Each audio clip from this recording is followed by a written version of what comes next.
Assalamualaikum warahmatullahi wabarakatuh. Perkenalkan, nama saya Muhammad Ardiana. Pada hari ini saya akan menayangkan hasil presentasi yang telah saya buat dengan tema mengeksplorasi teks akademik dalam genre makro.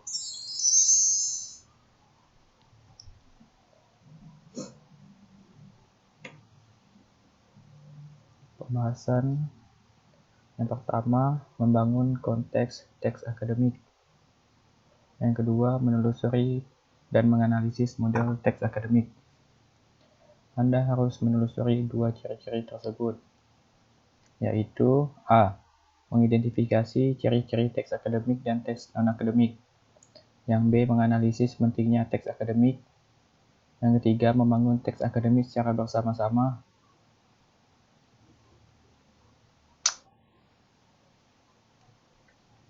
Yang pertama, membangun konteks teks akademik.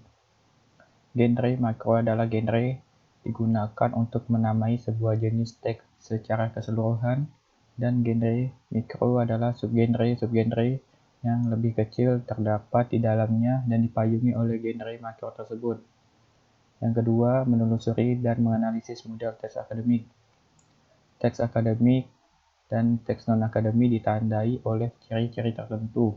Untuk membedakan keduanya, Anda harus menelusuri ciri-ciri tersebut. A. Mengidentifikasi ciri-ciri teks akademik dan teks non-akademik. Ciri-ciri teks akademik antara lain adalah bahwa teks akademik itu lugas, baku, bersifat aksonomik dan abstrak. Banyak memanfaatkan metafora gramatika, banyak memanfaatkan proses relasional, banyak memanfaatkan pengacuan eksplora serta faktual dalam hal genre. Yang B. Menganalisis pentingnya teks akademik. Mengapa Anda harus memerlukan teks akademik dalam berbagai genre makro? Jawabannya terkait dengan kegiatan Anda sebagai insan akademik. Pada saat Anda merancang penelitian atau kegiatan, Anda memerlukan teks yang disebut dengan proposal penelitian atau proposal kegiatan. Yang ketiga, membangun teks akademik secara bersama-sama. Teks-teks akademik yang dipilih untuk pembahasan pada buku ini adalah ulasan buku, proposal, laporan, dan artikel ilmiah. Menggali dan mengevaluasi lebih jauh ciri-ciri teks akademik dibagi menjadi 14, yaitu 1. Teks akademik bersifat sederhana dalam struktur kalimat. Kalimat simpleks adalah kalimat yang hanya mengandung satu aksi atau peristiwa, sedangkan kalimat kompleks adalah kalimat yang mengandung lebih dari satu aksi atau peristiwa dan dapat dinyatakan dengan hubungan praktik dan hipotaktik. Yang kedua, teks akademik padat informasi. Kepadatan informasi pada teks akademik dapat dijelaskan dari dua sisi. Yang pertama, informasi dipadatkan melalui kalimat simpleks. Yang kedua, informasi dipadatkan melalui nominalisasi. Yang ketiga, teks akademik padat kata leksikal.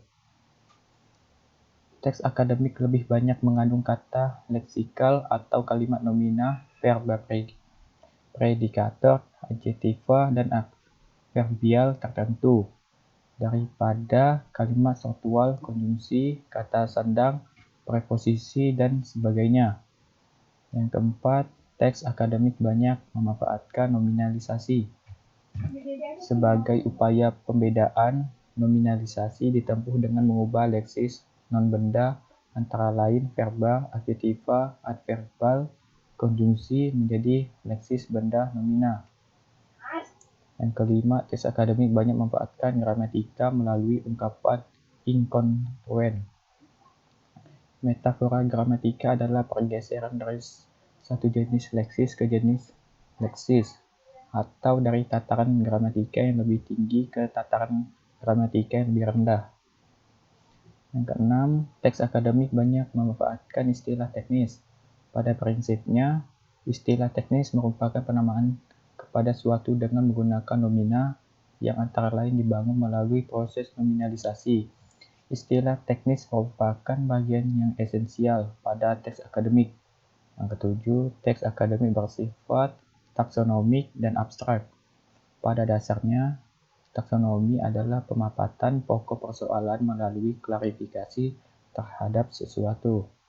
Yang ke-8, teks akademik banyak memanfaatkan sistem pengacuan eksplora.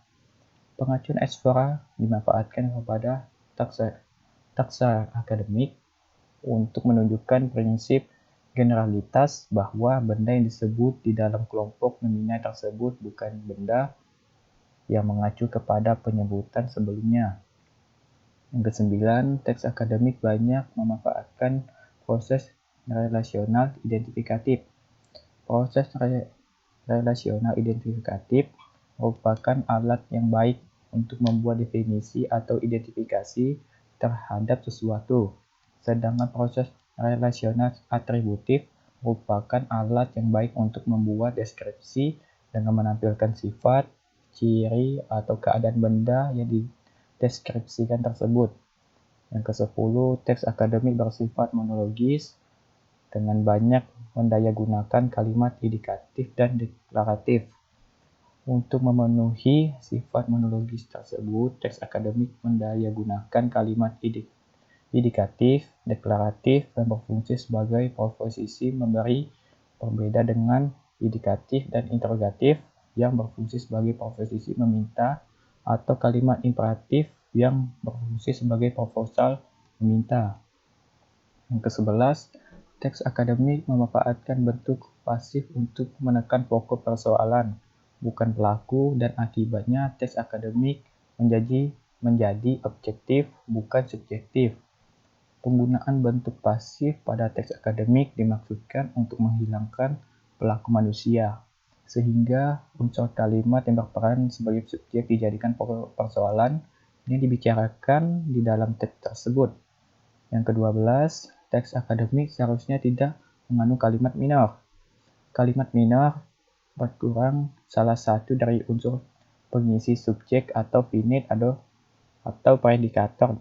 Akibatnya, kalimat tersebut dapat dianalisis dari sudut pandang serta tidak dapat pula dianalisis menurut jenis dan fungsinya. Yang ke-13, teks akademik seharusnya tidak mengandung kalimat tak gramatikal. Kalimat tak gramatikal adalah kalimat yang secara gramatikal mengandung kekurangan dan kelebihan unsur-unsur tertentu, misalnya kata-kata leksial seperti nomina yang berfungsi sebagai subjek dan verba yang berfungsi sebagai finite atau predikator, atau kata-kata struktural seperti konjungsi dan preposisi. Yang ke-14, teks akademik tergolong ke dalam genre faktual bukan genre fiksional. Teks akademik yang demikian ini tergolong ke dalam genre faktual, bukan genre fiksional. Teks-teks tersebut dikatakan faktual karena teks-teks tersebut ditulis berdasarkan pada kenyataan empiris, bukan pada rekanan atau khayalan. Demikian presentasi saya. Dan apabila ada tutur kata saya yang kurang berkenan di hati Anda, maka untuk dimaafkan. Sampai jumpa. Wassalamualaikum warahmatullahi wabarakatuh.